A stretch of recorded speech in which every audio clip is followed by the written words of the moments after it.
When I was in my second year of med school, I started feeling bloated, couldn't even bend down to tie my shoelaces, but I didn't think of anything because I thought I was studying for exams, just sitting there all the time getting fat. But the next year I was in a cardiology rotation. I was comparing my EKG, which should have been normal, with the patient's, and I look at mine and it's very abnormal, as if I had a heart attack. So I go to my attending, tell him that this is what I found in the EKG. It looks like a heart attack that I've had.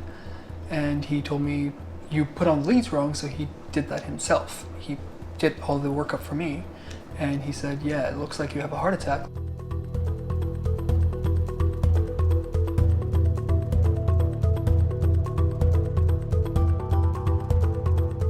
So when it progresses, I won't be able to breathe. Even if I take a few steps, I just will be out of breath. I'd have to stop for maybe 5-10 minutes. I'd have swelling down to my legs. I just feel bloated all the time. Anytime I try to sleep, I'd have to have like 4 or 5 pillows.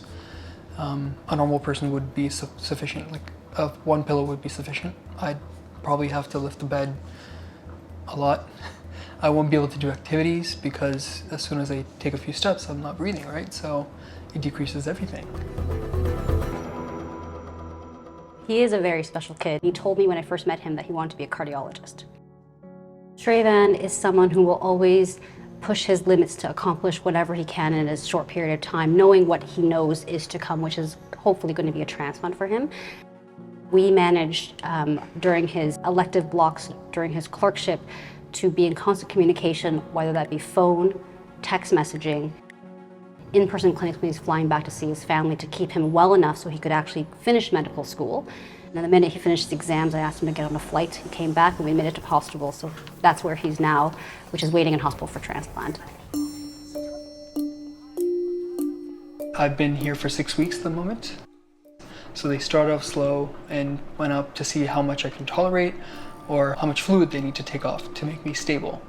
That's been kind of a fight at the moment because I've had to reduce my water intake, reduce my food, like salt intake. It's just very tough, but we're getting there to be stable, and the waiting game is the worst part.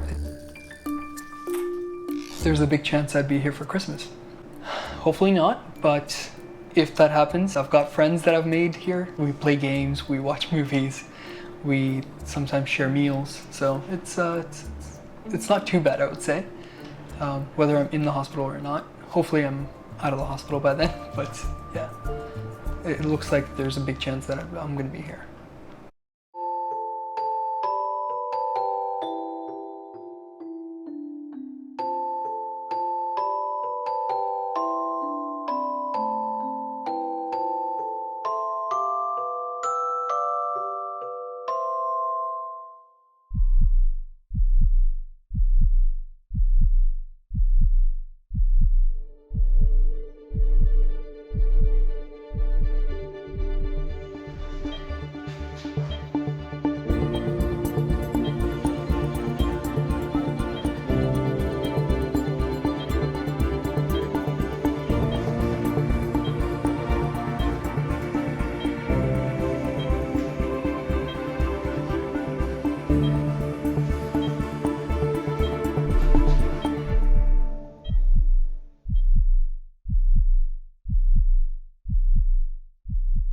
I was really out of it because they put me on a lot of steroids, and it was just, I think 4 hours after the surgery, they took out the tube, extubated me, and Dr. Luck came in. She's my primary cardiologist pre-transplant, and she's one of my favorites. She was happy that it was the whole transplant happened well.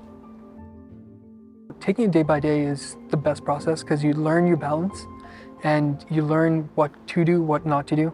You test your limits. I thought going faster and faster would be a good thing, but maybe taking things a little slow is not a bad idea.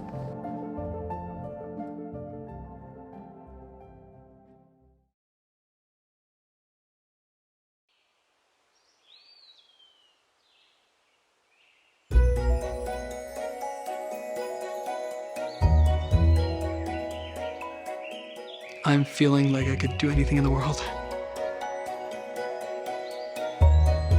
If my heart transplant care team let me go anywhere, I'd be traveling at the moment. I'd be like playing sports, feeling like a completely normal person. I sometimes forget that I had a heart transplant when I go hiking, when I'm doing errands in the house.